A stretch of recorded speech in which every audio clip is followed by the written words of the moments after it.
WCBI News at 10 starts now. Thank you for joining us tonight. I'm Quentin Smith. A bill in the legislature is taking aim at high school exit exams. The state expanded options a few years ago. If a student doesn't pass one of the 4 exit exams, they can still graduate if they have a certain class average and meet specific benchmarks. But some lawmakers want to ban the tests altogether. Courtney Ann Jackson explains.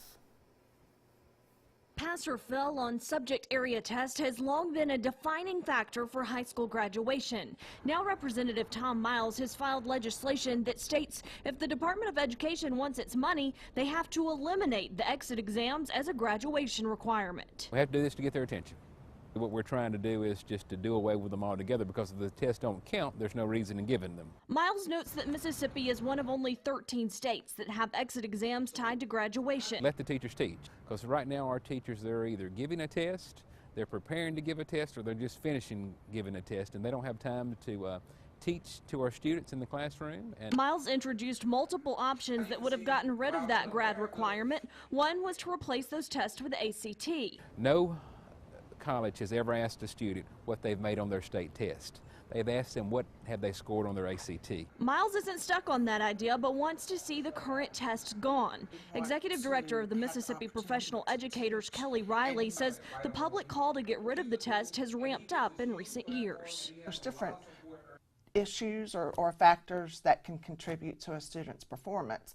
And so that's really been the main concern, is just what's at stake on a test that's a snapshot in time. Riley notes, as did Miles, that some type of test does have to be administered in order for the state to get certain federal funding, but it doesn't have to be a grad requirement. Now, this bill is expected to end up in conference at the end of the session. That means a group of House and Senate leaders will weigh the options and try to come up with an agreement. Shrinking payments from Medicare and insurance companies are forcing an end to the North Mississippi Medical Center school nurse program. The hospital says it must position itself to handle future financial challenges, and eliminating the school nurse program is one of those difficult decisions. Medicare has cut its payments to the hospital by $54 million over the past 5 years. The program currently employs 11 full-time nurses across 15 schools. Now, the nurses will remain on staff until the end of the school year, but if one of those currently employed finds a new job before then, the position will not be filled. For all of the schools who are being impacted, just visit our website at WCBI.com. And it's now time to get a first look at our weather. And for that, we'll send things over to Chief Meteorologist Keith Gibson, who's standing by with more. Keith? Hey, Quentin, right now we have some low clouds in place. We are scouring out some of those showers we've had around here. Temperatures, though, look at this. At 10:03, we are in the low and mid 60s out there. Extremely warm for this time of year. Some showers up here across northeast Mississippi and moving away from our area. We don't really have any major concerns right now, but those clouds will be persistent tonight and for tomorrow. But we will have a taste of spring, mid to upper 70s for our Thursday. The full forecast in just a few minutes. Thanks so much, Keith. An early morning dispute ends with the husband in the hospital and the wife in jail. Investigators say 28-year-old Charity Harkins is in custody and charges are pending. Lowndes County deputies were called to a home on Highway 69 around 1 a.m. by a concerned parent saying their son was being attacked. Once on the scene, they found a large amount of blood on the patio of the home, as well as inside the master bedroom and bathroom. When law enforcement didn't find anyone inside the house, they began searching the property and then heard a voice. That's when the victim, 54-year-old Barry Ferguson, walked up to deputies. Investigators say he had a large cut to the lower right abdominal area. His condition could not be released by hospital officials. Based on what we find out, some of the information we're finding out, I believe this is going to be a situation that started yesterday, in fact, on the 13th. And it's kind of escalated from there. The mother of the victim told me that she went to the residence yesterday and gave Charity, Ms. Harkins, a ride from the residence to another residence. So I think this is a situation that's been going on for quite some time. Harkins will be arraigned in court on tomorrow. A kidnapping suspect turns himself into police almost a week after the alleged incident. 36-year-old LaWayne Robinson was arrested yesterday for the kidnapping and assault of a reported former girlfriend. Police say Robinson kidnapped the victim from a business on Highway 45. She was treated at Baptist Memorial Hospital and released. Robinson's bond has not been set. Charges are officially filed against the man accused of robbing an MUW professor. 33-year-old Dominique Sadler is charged with 1 count of armed robbery. The employee was reportedly struck and robbed on December 13th near Fant Hall. A suspect was stopped but got away from officers while dropping some of his personal items. Sadler is also being charged with 2 counts of burglary by the Columbus Police Department. Well, today is the first day on the job for Macon's newly appointed police chief.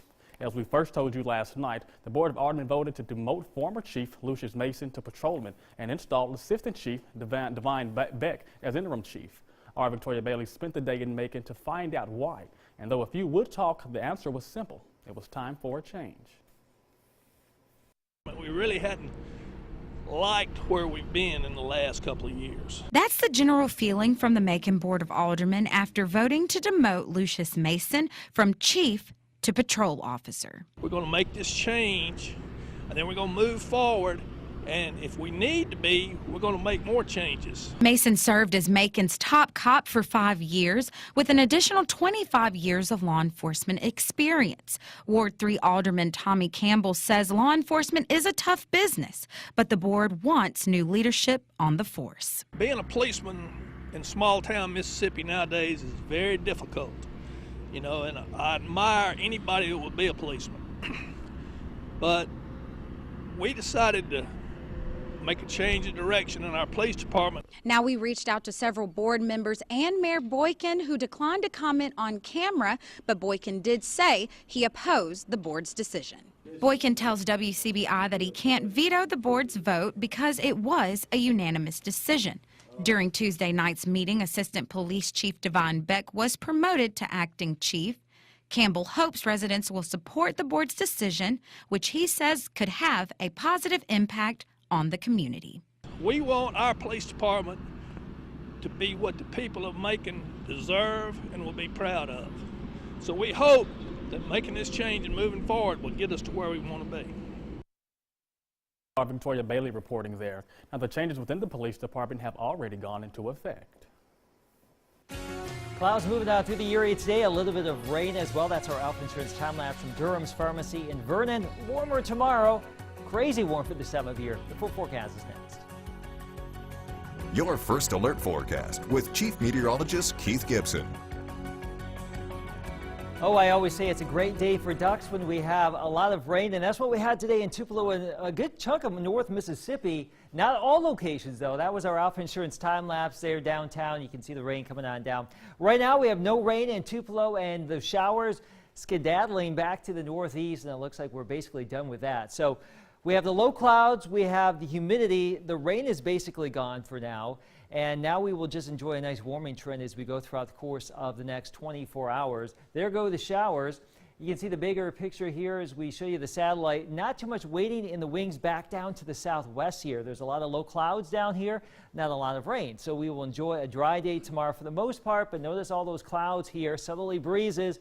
A front comes in as we get into Friday, so there will be another chance for some showers. A 50% chance of rain with the front Friday. That will go on through. Temperatures will cool a little bit, and we'll have another little disturbances zip on through here on Saturday. That could be a little bit of a wetter system for us overall versus Friday. Rain chances go up for Friday, 50%, 80% on Saturday, a little bit drier here early next week, and another opportunity for maybe some storms for the middle of next week. The jet stream in the southwesterly pattern, look at that, is taking a deep dip down there in the southwest, and we are on the warmer, more unsettled side of it here as we get into the next couple of days. And here's the thunderstorm energy. Not a lot here to speak of in the near term, but as we get into the middle of next week, notice how we have some rosier colors right there. By Wednesday or so of next week, we may see a better chance for some thunderstorms, maybe some strong storms in the region. We'll just wait and see. For Thursday, though, let's just enjoy this. Mid-60s in the morning, a low to mid-70s in the afternoon. Winds from the south at about 10 to 20.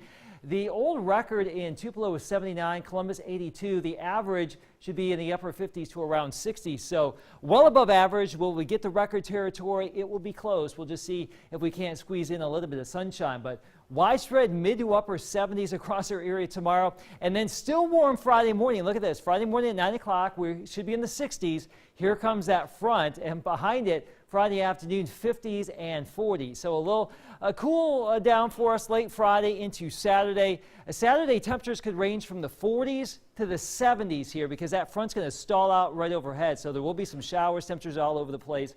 But by early next week, here come the 70s again. We're back in the mid to upper 70s with that chance for some more storms by next Wednesday. This Valentine's Day, time flies when you're doing something you love, especially if it's in the classroom. Carla Holding is teacher's third grade at Nanawarya, and she loves every minute of her job. Our Educator of the Week likes using hands-on activity to help her students learn. But above all else, she wants them to feel loved every day. I want to be their second mom. I want them to know that they can come to school and feel safe and know that I'm going to take care of them. And just knowing that they know that makes me proud to come here every day. And if you would like to nominate an outstanding teacher, just visit our website at WCBI.com. Did the Bulldogs bubble pop, or do they still have a chance at the top? Robbie has highlights later in sports. WCBI's Educator of the Week is brought to you by Food Giant, where your neighbors are the owners. Welcome back, everyone. Most of us know we should watch our cholesterol, but good cholesterol, bad cholesterol, it can get confusing. We take a look at behind the numbers in tonight's Health Talk with Baptist.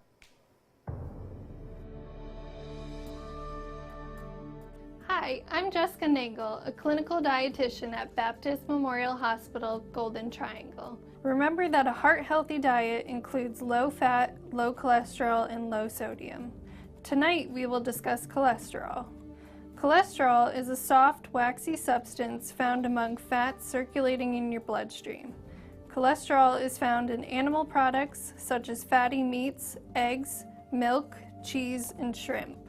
It is recommended to limit your intake of cholesterol to less than 200 milligrams per day. Cholesterol amount can be found on the nutrition facts label on the foods package.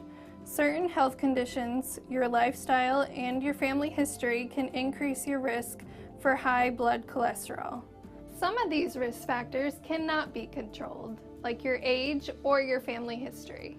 But you can take steps to lower your risk for high cholesterol by changing things you can control. Here are some tips for reducing your risk for high blood cholesterol.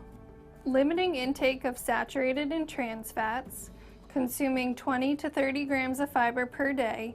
Good sources of fiber include fruits, vegetables, beans, and whole grain products. Choose non-fat or low-fat dairy products, such as 1% or skim milk, and low-fat yogurt and cheese. Choose leaner types of meat, such as chicken, turkey, or fish. Use egg whites instead of whole eggs. Try to include a meatless meal at least once a week. Substitute beans or tofu for meat entrees. Limit fried foods and choose healthier cooking options like baked, grilled, or roasted more often. Join us next time for Health Talk with Baptist when we discuss sodium. Mail your topic suggestions to healthtalk@wcbi.com. Health Talk has been brought to you by Baptist Memorial Hospital, Golden Triangle. Coming up, another down-to-the-wire finish for Mississippi State men's basketball. Highlights of the thriller at Vanderbilt next in sports.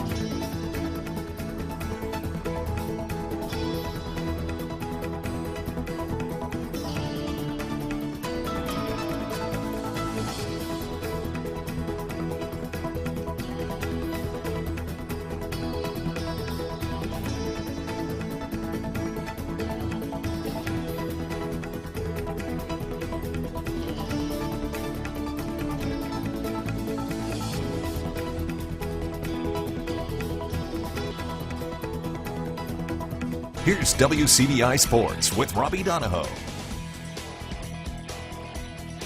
Do you have a heart condition? You probably shouldn't be watching Mississippi State men's basketball then. That Missouri game was crazy at the end, heart-stopping finish. We had another one tonight on the road at Vanderbilt. It's been hounding the Bulldogs. Boy, they could use a win over the Commodores. And Vanderbilt's played really well as of late at home. They've won their last 3, but MSU started off with a punch. And it was a slam from Eric Holman. And the foul. He ended up hitting Quindary Weatherspoon in the face in the process. He'll be fine, though.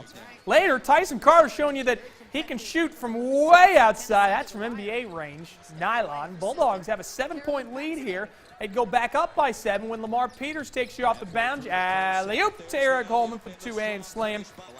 And then towards the end of the first half, MSU's trailing. Look at Abdullah do. Show you he can get the steal and slam. That's a limber 6'11 guy. But 26-9 run to end the half for Vanderbilt. Joe Toy knocks home a triple. Vanderbilt just, when they play at home, they're a completely different team, especially from 3. MSU trailed 40-31 at the half. Second half, Xavier Stapleton could not miss a shot. That was his first made 3 with about a little under 9 minutes to go. Here's the second one with a little under 8 minutes to go. Here's his third, a little under 7 minutes to go. You finding a theme here? By the way, he got teed up earlier in the second half. That may have been something to help his game because he could not miss from 3. 5 for 5 from the perimeter. Puts MSU in front with under 4 to go. We fast forward to under 10 seconds left. Stapleton at the line made his first free throw. They're up 2. His second misses. Bulldogs up 2. Vanderbilt in transition. Looking for a 3 to win, 2 to tie. They leave Riley LaChance open, and he buries the Bulldogs with a buzzer-beating 3. May have gotten away with the travel, but officiating was poor on both ends at the end of this one. Vanderbilt stuns Mississippi State 81-80. It is a dagger for the Bulldogs' tournament hopes. Still, MSU hanging on. They're 18-8 overall, 6-7 in SEC play.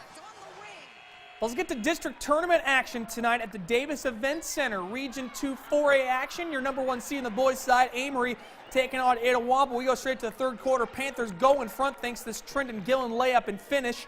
Then another defense to offense sequence here for Brian Pearson's Panthers. Here's T.J. Wallace for 2. Panthers have a 3-point lead in the third quarter, but Indians come right back. Deshaun Wilder triple. We're tied at 52, and he'd also get the 4-point play out of that. And then Indians again from the outside. Here's Aaron Schumpert. Give me all 3 of these. Itawamba is up 5. Fourth quarter, though, Amory goes in front, and this clutch rebound and putback off of a missed free throw by Camden Parks would win it for the Panthers as Amory advances to the district title game, 67-61 the final over Itawamba. All right, to the ladies' side, we'll feature another number 1 seed. It's Pontotoc taking on Itawamba AHS, and the Lady Warriors played like a number 1 seed in this game. Off the miss here, Sky Vaughn back up and in with the putback. More from Pontotoc. Amber McCoy showing you the lost art of the mid-range J. Gets to the elbow, knocks it home. Lady Warriors looking sharp under head coach Kyle Hurd. Then Mary Kate Butler showing you she's got some range to go with the game. She hits the triple right there. Itawamba trying to keep it close, though. Alondra Gordon, she's got a transition 3, nothing but nylon, but it was too much Pontotoc. Here comes McCoy along the baseline. Tough finish. Itawamba falls. Pontotoc gets the win on the girls' side. 52-22 as they advance to the title game as well. Well, speaking of high school hoops, we featured Starkville's Jordan Temple in his signing day earlier today. You can catch that on our website at WCBI.com. Tonight, we are featuring the aforementioned Yellow Jackets as our student athletes of the week. We started off a little slow, but lately we've been picking it up. The Starkville Yellow Jackets have been on a hot streak, winning 19 straight games. The last loss came back in November to Okolona, but now it's district play this week for the Yellow Jackets, and the team feels confident leading up to the challenge. One of the hardest things to do is beat a team 3 times during the season, and that's what we have to do twice. I think we're going to do pretty well in the district and hopefully win the championship on Friday. I think we're the favorite in the district. I think if we go out and just play our game, I think we'll come out on top. The last state championship for the Yellow Jackets came back in 2015 during former Starkville High and current MSU guard Tyson Carter's days. And the seniors this season were just freshmen when they won that state title. But now, this year's team plays with a lot more of an advantage, shooting the ball more. Tyson's team had a little bit more size. We're a little bit smaller. We shoot a lot more than that team. So we just use that to our advantage. I think we shoot a lot more threes than they did, and we make more threes than they did. Tyson, with the ball was in his hand most of the time. On our team, we share the ball a little bit more. We play a totally different style of play now. You know, me and Tyson talked about it. He said he'd love to have played this style, and we're playing fast, a whole lot faster than we used to play. Starkville came up 1 game short last season from the state tournament in Jackson. But Coach Carter feels that this team this season can make it back. We got a chance to make the tournament. If we can keep shooting it like we've been shooting it and keep defending and get a few stops, then we have a chance to get there. Starkville returns to action on Friday when they play in the district championship game. Reporting in Starkville, Jonathan Flippo, WCBI Sports. WCBI Student Athlete of the Week with Jonathan Flippo is brought to you by C Spire Wireless. All right, thanks, Jonathan. I also want to congratulate the Amory boys soccer team. They advanced to the 4A state championship as they defeated Northeast Jones tonight 1-0. They will play in the 2 p.m. game on Saturday at Brandon High School when they take on St. Stanislaus for the 4A state championship. We have much more district tournament action coming up tomorrow. We'll be at West Lowndes, and then Friday we'll be at Saltillo, East Webster, and Noxubee County. So we're going to be pretty busy these next 3 days. We like it that way. That's it for sports. We'll get a last look at your forecast next. Hey, we're back. All right, here's our 7-day forecast. Warm tomorrow. And we were just talking during the commercial break that it's unfortunate that we're going to have a nice warm day tomorrow and some warm weather early next week. And we probably won't have these extremely warm days this weekend. But you know what? It's what happens this time of year. It's unfortunate. I had plans on being outdoors on Saturday. That rain gonna ruin well, the chances? It could be, yes. There you go. So I got to find new plans. There you go. It's Please a bummer. do. It's okay. a bummer. Thanks so much for tuning in with us. I hope you have a good night.